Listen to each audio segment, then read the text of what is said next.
اللہ تبارک و تعالی اس دنیا کے اندر بہت سارے لوگوں کو منصب اور مقام عطا فرماتا ہے۔ بہت سارے لوگ ایسے ہوتے ہیں جنہیں اللہ تبارک و تعالی زندگی میں بڑے بڑے مواقع عطا کرتا ہے۔ وہ چاہیں تو اس موقع سے اپنے ذاتی مفادات حاصل کریں اور چاہیں تو ان اچھے مواقع کو ملت کی، مذہب کی، قوم کی خدمت کے لیے وقف کر دیں۔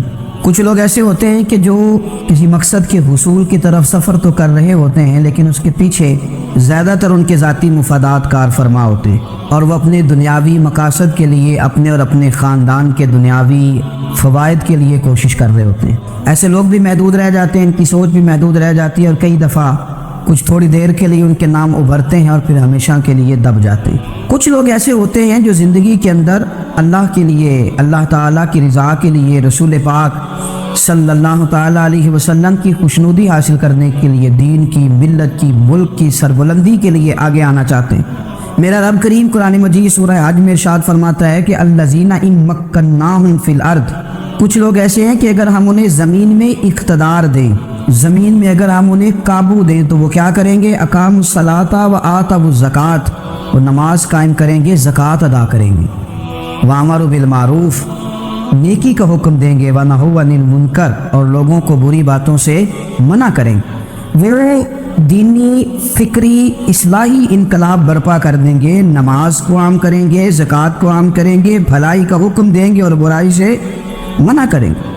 اللہ تبارک و تعالیٰ نے ان لوگوں کو جب اقتدار دیا، وہ کون لوگ تھے؟ سیدنا صدیق اکبر، حضرت فاروق اعظم، سیدنا عثمان غنی، حضرت مولا علی رضوان اللہ تعالیٰ علیہم اجمعین۔ اللہ نے جب ان لوگوں کو اقتدار دیا زمین کے اندر، اللہ تبارک و تعالیٰ نے انہیں نبی پاک علیہ الصلاۃ والسلام کی نیابت کے لیے چنا، تو ان لوگوں نے یہ انقلاب برپا کیا، نمازیں عام ہو گئیں، شوق سے لوگ صدقات و خیرات دینے لگے، بھلائی عام ہوئی، برائی کا کلا کما کیا گیا۔ ہمارے ہاں بھی لوگ احتساب کی باتیں کرتے ہیں، ہمارے ہاں بھی لوگ کہتے ہیں کہ میں رشوت خوری کو، کرپشن کو، ناجائز چیزوں کو ہمیشہ کے لیے جڑ سے اکھیڑ پھینکوں گا۔ لوگ دوسروں سے مطالبہ کرتے ہیں کہ یہ سارے کام جائز کریں، لیکن خود اس پر عمل کرنے کو تیار نہیں ہوتے۔ یاد رکھ لیں کہ یہ جو احتساب ہے یہ انسان کی اپنی ذات سے شروع ہوتا ہے۔ آپ جب نظام احتساب دنیا کے اندر مستحکم کرنا چاہتے ہیں تو اس میں پھر آپ کو اپنی ذات کو سامنے پیش کرنا پڑے گا۔ آج ہم بات کرنے جا رہے ہیں سیدنا فاروق اعظم رضی اللہ تعالیٰ عنہ۔ تو جناب عمر فاروق رضی اللہ تعالیٰ عنہ کا جو نظام احتساب ہے، انہوں نے اس کو گھر سے شروع کیا، اپنے آپ سے اس کا آغاز فرمایا تھا۔ ہمارے ہاں یہ ہوتا ہے کہ جس بندے کے اکاؤنٹ میں اچھے خاصے پیسے ہیں، وہ بل جمع کرانے جائے تو اسے لائن میں نہیں لگنا پڑتا، مینیجر صاحب اسے آگے بلا لیتے، تو وہ بعد میں کیا کہہ رہا ہوتا ہے؟ کہتے دیکھو اللہ نے کتنی عزت دی ہے، مجھے لائن میں نہیں لگنا پڑا۔ بھائی لائن میں لگنا تو آپ کا یہ تھا کہ آپ سمجھتے ہیں کہ سارے مسلمان ہیں، مومنین ہیں، برابر ہیں، تو میں کسی کو تکلیف میں مبتلا نہ کروں۔ جب آپ آگے چلے گئے تھے تو آپ نے بہت سارے لوگوں کا حق مارا تھا، وہ لائن میں جو لگے ہوئے تھے ان کا وقت لمبا ہو گیا، آپ نے تو اپنے آپ کو احتساب کے لیے پیش ہی نہیں کیا، بلکہ آپ نے کہہ دیا کہ جناب میرا تو رتبہ اعلیٰ ہے، لہٰذا یہ میرا حق بنتا تھا، مجھے تو استحکام ملنا چاہیے تھا۔ یہاں بہت سارے لوگوں نے اپنے حق میں چیزوں کو اور رنگ میں پیش کیا۔ سیدنا فاروق اعظم رضی اللہ تعالیٰ عنہ نے اس نظام احتساب کو اپنے گھر سے شروع فرمایا۔ حضرت عمر فاروق رضی اللہ تعالیٰ عنہ اپنے بچوں سے فرمایا کرتے تھے کہ جب میں حکم لوگوں کو کروں گا نا، اپنی رعایا کو، مسلمانوں کو میں کوئی حکم دوں گا تو تمہیں پہلے اس پر عمل کرنا پڑے گا۔ آپ فرمایا کرتے تھے یاد رکھنا لوگ تمہیں اس طرح دیکھیں گے، لوگ اس طرح تمہیں دیکھیں گے جس طرح گوشت کھانے والا پرندہ گوشت کو دیکھا کرتا ہے۔ چیل گوشت کھاتی ہے تو کیا کبھی اس کو پیغام بھیجنا پڑا ہے کہ تو آجا یہاں گائے مر گئی ہے، بھینس مر گئی؟ خود بخود اس کی نظر ہوتی ہے، وہ پہنچ جاتی۔ جناب عمر فرمانے لگے میرے گھر والوں، میرے بیٹوں، میری بیٹیوں، میری اہلیہ، لوگ تمہیں اس طرح دیکھیں گے جس طرح گوشت کھانے والے پرندے دیکھتے ہیں، لہذا میں جب کسی کو عمل کروں تو پہلے تمہیں اس پر عمل کرنا پڑے گا جب میں کسی کو حکم دوں۔ آپ فرمانے لگے یاد رکھنا اگر تم نے میرا حکم نہ مانا تو غیروں نے حکم نہ مانا تو انہیں ایک سزا ملے گی، اور اگر میرے گھر والوں نے نہ مانا تو ڈبل سزا ملے گی، تم پر ڈبل سختی کی جائے گی کہ تم نے میری بات کیوں نہیں مانی۔ یہ نظام احتساب ہے۔ ہم نہ دوسروں کے بچوں کا گلا کاٹ کے اپنے بچوں کی خوشیاں لینا چاہتے ہیں، ہم چاہتے ہیں کہ دوسروں کے بچوں کے حصوں کا مال میرے گھر میں آ جاتا ہے۔ کچھ لوگوں کی سیاست چل جاتی ہے، کچھ لوگوں کا فریب اور فراڈ کام کر جاتا ہے، لیکن وہ گھر روشن نہیں ہوتے۔ ان گھروں میں پیسہ ہوتا ہے پر قرار رخصت ہو جاتا ہے، ان گھروں میں آسانیاں اور وسعتیں تو آ جاتی ہیں لیکن ایک دوسرے کا احترام ختم ہو جاتا ہے۔